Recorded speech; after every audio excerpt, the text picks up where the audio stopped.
माता वैष्णो देवी की अमर कथा। वैष्णो देवी उत्तरी भारत के सबसे पूजनीय और पवित्र स्थलों में से एक है। यह मंदिर पहाड़ पर स्थित होने के कारण अपनी भव्यता व सुंदरता के कारण भी प्रसिद्ध है। वैष्णो देवी भी ऐसे ही स्थानों में एक है जिसे माता का निवास स्थान माना जाता है। मंदिर 5200 फीट की ऊंचाई और कटरा से लगभग 14 किलोमीटर की दूरी पर स्थित है। हर साल लाखों तीर्थयात्री मंदिर के दर्शन करते हैं। यह भारत में तिरुमला वेंकटेश्वर मंदिर के बाद दूसरा सर्वाधिक देखा जाने वाला धार्मिक तीर्थस्थल है। वैसे तो माता वैष्णो देवी के संबंध में कई पौराणिक कथाएं प्रचलित हैं। मान्यतानुसार एक बार पहाड़ों वाली माता ने अपने एक परम भक्त पंडित श्रीधर की भक्ति से प्रसन्न होकर उसकी लाज बचाई और पूरे सृष्टि को अपने अस्तित्व का प्रमाण दिया। वर्तमान कटरा कस्बे से 2 किमी की दूरी पर स्थित हंसाली गांव में मां वैष्णवी के परम भक्त श्रीधर रहते थे। वह ने संतान होने से दुखी रहते थे। एक दिन उन्होंने नवरात्रि पूजन के लिए कुंवारी कन्याओं को बुलवाया। मां वैष्णो कन्या वेश में उन्हीं के बीच आ बैठीं। पूजन के बाद सभी कन्याएं तो चली गई, पर मां वैष्णो देवी वहीं रहीं और श्रीधर से बोली, सबको अपने घर भंडारे का निमंत्रण दे आओ। श्रीधर ने उस दिव्य कन्या की बात मान ली और आसपास के गांवों में भंडारे का संदेश पहुंचा दिया। वहां से लौटकर आते समय गुरु गोरखनाथ व उनके शिष्य बाबा भैरवनाथ जी के साथ उनके दूसरे शिष्यों को भी भोजन का निमंत्रण दिया। भोजन का निमंत्रण पाकर सभी गांववासी अचंभित थे कि वह कौन सी कन्या है जो इतने सारे लोगों को भोजन करवाना चाहती है। इसके बाद श्रीधर के घर में अनेक गांववासी आकर भोजन के लिए एकत्रित हुए। तब कन्या रूपी मां वैष्णो देवी ने एक विचित्र पात्र से सभी को भोजन परोसना शुरू किया। भोजन परोसते हुए जब वह कन्या भैरवनाथ के पास गई, तब उसने कहा कि मैं तो खीर पूड़ी की जगह मांस भक्षण और मदिरा पान करूंगा। तब कन्या रूपी मां ने उसे समझाया कि यह ब्राह्मण के यहाँ का भोजन है, इसमें मांसाहार नहीं किया जाता। किंतु भैरवनाथ ने जानबूझकर अपनी बात पर अड़ा रहा। जब भैरवनाथ ने उस कन्या को पकड़ा चाहा, तब मां ने उसके कपट को जान लिया। मां ने वायु रूप में बदलकर त्रिकूट पर्वत की ओर उड़ चली। भैरवनाथ भी उनके पीछे गया। माना जाता है कि मां की रक्षा के लिए पवन पुत्र हनुमान भी थे। मान्यता के अनुसार उस वक्त भी हनुमान जी माता की रक्षा के लिए उनके साथ ही थे। हनुमान जी को प्यास लगने पर माता ने उनके आग्रह पर धनुष से पहाड़ पर बाण चलाकर एक जलधारा निकाली और उस जल में अपने केश धोए। आज यह पवित्र जलधारा बाणगंगा के नाम से जानी जाती है, जिसके पवित्र जल का पान करने या इससे स्नान करने से श्रद्धालुओं की सारी थकावट और तकलीफें दूर हो जाती हैं। इस दौरान माता ने एक गुफा में प्रवेश कर 9 माह तक तपस्या की। भैरवनाथ भी उनके पीछे वहां तक आ गया। तब एक साधु ने भैरवनाथ से कहा कि तू जिसे एक कन्या समझ रहा है, वह आदिशक्ति जगदम्बा है, इसलिए उस महाशक्ति का पीछा छोड़ दे।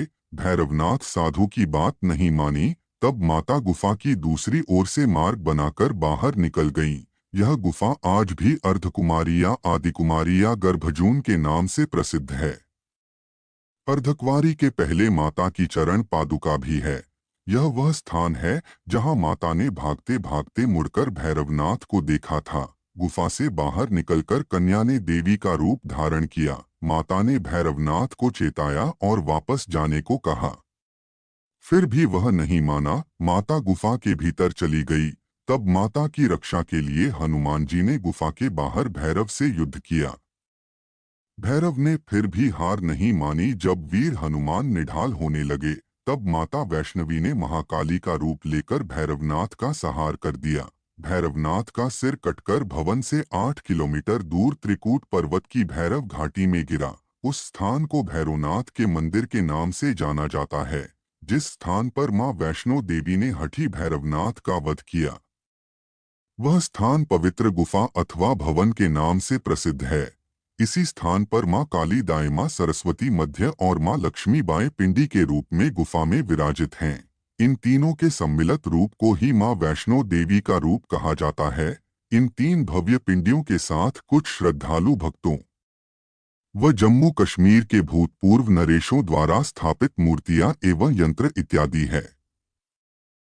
कहा जाता है कि अपने वध के बाद भैरवनाथ को अपनी भूल का पश्चाताप हुआ और उसने मां से क्षमादान की भीख मांगी। माता वैष्णो देवी जानती थीं कि उन पर हमला करने के पीछे भैरव की प्रमुख मंशा मोक्ष प्राप्त करने की थी। उन्होंने न केवल भैरव को पुनर्जन्म के चक्र से मुक्ति प्रदान की, बल्कि उसे वरदान देते हुए कहा कि मेरे दर्शन तब तक पूरे नहीं माने जाएंगे जब तक कोई भक्त मेरे बाद तुम्हारे दर्शन नहीं करेगा। उसी मान्यता के अनुसार आज भी भक्त माता वैष्णो देवी के दर्शन करने के बाद 8 किलोमीटर की खड़ी चढ़ाई चढ़कर भैरवनाथ के दर्शन करने को जाते हैं। इस बीच वैष्णो देवी ने 3 पिंड यानी सिर सहित एक चट्टान का आकार ग्रहण किया और असदा के लिए ध्यानमग्न हो गई। इस बीच पंडित श्रीधर अधीर हो गए। वे त्रिकुटा पर्वत की ओर उसी रास्ते आगे बढ़े जो उन्होंने सपने में देखा था। अंततः वे गुफा के द्वार पर पहुंचे। उन्होंने कई विधियों से पिंडों की पूजा को अपनी दिनचर्या बना ली। देवी उनकी पूजा से प्रसन्न हुई। वे उनके सामने प्रकट हुईं और उन्हें आशीर्वाद दिया। तब से श्रीधर और उनके वंशज देवी मां वैष्णो देवी की पूजा करते आ रहे हैं। हिंदू पौराणिक मान्यताओं में जगत में धर्म की हानि होने और अधर्म की शक्तियों के बढ़े पर आदिशक्ति के सत, रज और तम 3 रूप महासरस्वती, महालक्ष्मी और महादुर्गा ने अपनी सामूहिक बल से धर्म की रक्षा के लिए एक कन्या प्रकट की। यह कन्या त्रेतायुग में भारत के दक्षिणी समुद्री तट रामेश्वर में पंडित रत्नाकर की पुत्री के रूप में अवतरित हुई। कई सालों से संतानहीन रत्नाकर ने बच्ची को त्रिकुटा नाम दिया, परंतु भगवान विष्णु के अंश रूप में प्रकट होने के कारण वैष्णवी नाम से विख्यात हुई। लगभग 9 वर्ष की होने पर उस कन्या को जब यह मालूम हुआ है भगवान विष्णु ने भी इस भूलोक में भगवान श्री राम के रूप में अवतार लिया है, तब वह भगवान श्री राम को पति मानकर उनको पाने के लिए कठोर तप करने लगी। जब श्री राम सीता हरण के बाद सीता की खोज करते हुए रामेश्वर पहुंचे, तब समुद्र तट पर ध्यानमग्न कन्या को देखा। उस कन्या ने भगवान श्री राम से उसे पत्नी के रूप में स्वीकार करने को कहा। तब भगवान श्री राम ने उस कन्या से कहा कि उन्होंने इस जन्म में सीता से विवाह कर एक पत्नी व्रत का प्रण लिया है, किंतु कलयुग में मैं कल की अवतार लूंगा और तुम्हें अपनी पत्नी रूप में स्वीकार करूंगा। उस समय तक तुम हिमालय स्थित त्रिकूट पर्वत की श्रेणी में जाकर तप करो और भक्तों के कष्ट और दुख खून का नाश कर जगत कल्याण करती रहो। जब श्री राम ने रावण के विरुद्ध विजय प्राप्त किया, तब मां ने नवरात्र मनाने का निर्णय लिया। इसलिए उक्त संदर्भ में लोग नवरात्र के 9 दिनों की अवधि में रामायण का पाठ करते हैं। श्री राम ने वचन दिया था कि समस्त संसार द्वारा मां वैष्णो देवी की स्तुति गाई जाएगी। त्रिकुटा वैष्णो देवी के रूप में प्रसिद्ध होंगी और सदा के लिए अमर हो जाएंगी।